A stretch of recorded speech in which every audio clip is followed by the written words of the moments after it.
Bidang-bida umano ang pambansang pulisya sa gagawing investigasyon ng Senado kaugnay ng mga di umano'y irregularidad sa pag-aresto ng International Police kay dating Pangulong Rodrigo Roa Duterte. Kung bakit yan nasabi ni Senator Amy Marcos sa ulat ng ating birthday girl, happy birthday, Wina Hesoro. Pinaiimbestigahan ni Senator Amy Marcos ang nangyaring pag-aresto kay dating Pangulong Rodrigo Duterte noong March 11 at agarang pagpapalipad sa kanya sa the Netherlands. Sa panayam sa DZRH kay Senator Amy Marcos, sinabi niyang nakakalungkot ang nangyari sa dating Pangulo at maraming Pilipino aniya ang nabigla.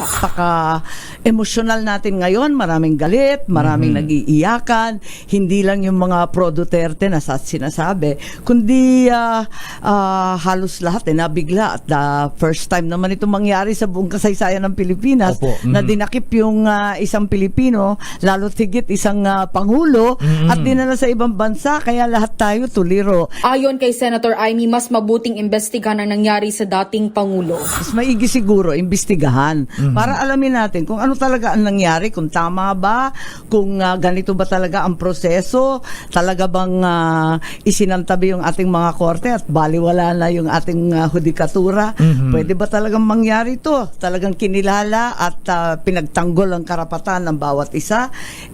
Maski yung administrasyon ay umaangal na maraming fake news. Di alamin natin yung totoo. Bilang chairperson ng Senate Committee on Foreign Relations, hiniling ng senadora ang urgent investigation sa pagsisilbi ng Philippine National Police ng warrant of arrest sa kasong crimes against humanity. Ayon kay Senator Amy, ang ginawang pag-aresto sa dating Pangulo ay isyu ng pagkakahati ng bansa. Kailangan aniyang matukoy kung sinunod ang due process at natiyak na pinoprotektahan ang legal rights ni dating Pangulo, lalo't sangkot ang ICC at Interpol rito. Kabilang sa imbitadong dumalo sa pagdinig ang mga opisyal mula sa Philippine National Police, Department of Transportation, Office of the Transport Security, Department of Justice, Department of Foreign Affairs, National Security Council, Civil Aviation of the Philippines at iba pang resource persons at mga saksi.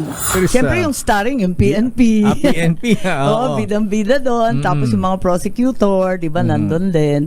Alamin natin kung tama talaga yung ginawa nila, kung ganun talaga yung procedure. At yun din ang hinaharap ng iba pang nakalistang suspect. Samantala, hindi naman pipigilan ng liderato ng Senado kung gugustuhin ni Senator Ronald Bato de la Rosa na magkanlong sa Senado. Ito ang tiniyak ni Senate President Francis Chis Escudero sakaling may lumabas na warrant of arrest laban kay de la Rosa mula sa International Criminal Court o ICC. Ayon kay Escudero, karapatan nito ni Bato hindi lamang bilang senador kundi bilang isang ordinaryong mamamayan. Dagdag pa ng Senate President, wala pang senador sa kasaysayan ang naaaresto sa loob ng Senado at kailanman ay hindi ito papayagan lalo na kapag may sesyon bilang paggalang sa institutional courtesy. Paliwanag naman ni Senator Amy, pwedeng ipagtanggol ng Senado ang kanyang mga miyembro laban sa anumang arrest warrant. At parang yun naman din ang sinabi ni SP Chis na talagang pwedeng